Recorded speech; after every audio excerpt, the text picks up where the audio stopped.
Chapter 11. The Dueling Club. Harry woke up on Sunday morning to find the dormitory blazing with winter sunlight and his arm reboned, but very stiff. He sat up quickly and looked over at Colin's bed, but it had been blocked from view by the high curtains Harry had changed behind yesterday. Seeing that he was awake, Madame Pomfrey came bustling over with a breakfast tray and then began bending and stretching his arm and fingers. "All in order," she said, as he clumsily fed himself porridge, left-handed. "When you've finished eating, you may leave." Harry dressed as quickly as he could and hurried off to Gryffindor Tower, desperate to tell Ron and Hermione about Colin and Dobby, but they weren't there. Harry left to look for them, wondering where they could have got to and feeling slightly hurt that they weren't interested in whether or not his bones were back or not. As Harry passed the library, Percy Weasley strolled out of it, looking in far better spirits than the last time they'd met. "Oh, hello, Harry," he said. "Excellent flying yesterday, really excellent.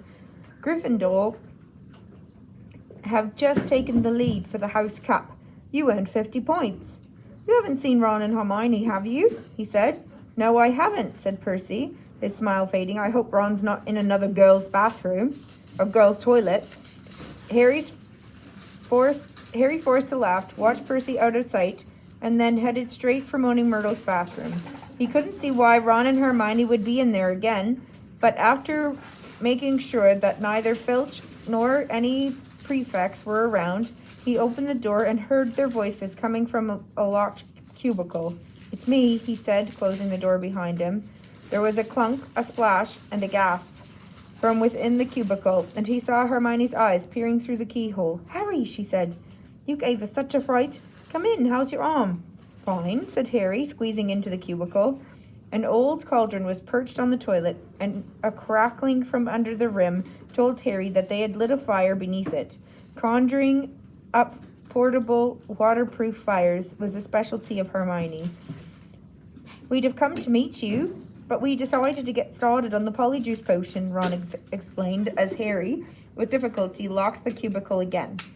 "We've decided this is the safest place to hide it." Harry started to tell them about Colin, but Hermione interrupted. "We already know. We heard Professor McGonagall telling Professor Flitwick this morning. That's why we decided we'd better get going. The sooner we get to confession out of Malfoy, the better," snarled Ron. "Do you know what I think? He was in such a foul temper after the Quidditch match, he took it out on Colin." "There's something else," said Harry, watching Hermione, tearing bundles of knotgrass and throwing them into the potion. "Dobby came to visit me in the middle of the night."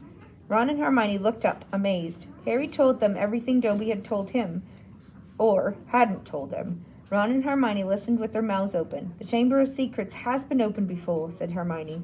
This settles it," said Ron in a triumphant voice. "Lucius Malfoy must have opened the chamber when he was at school here, and now he's told dear old Draco how to do it. It's obvious. Wish Dobby had told you which kind of monster's in there, though.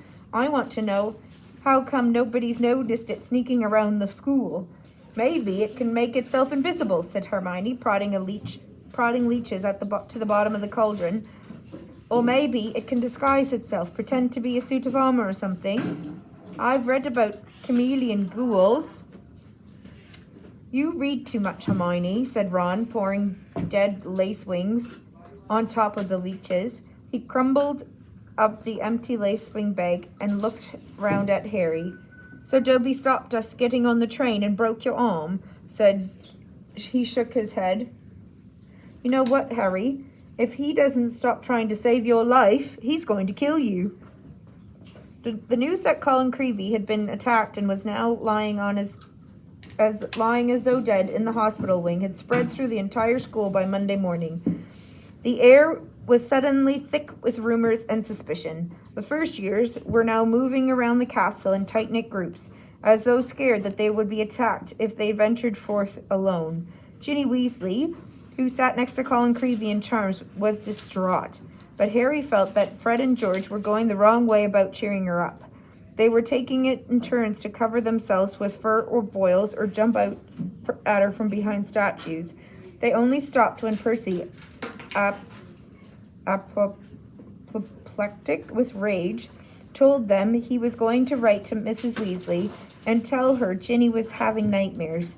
Meanwhile, hidden from the teachers, a roaring trade in talismans, amulets, and other protective devices was sweeping the school.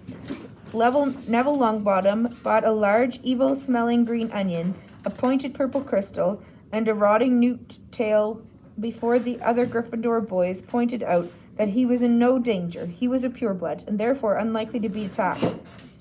They went for Filch first, Neville said, his round face fearful, and everyone knows I'm almost a squib.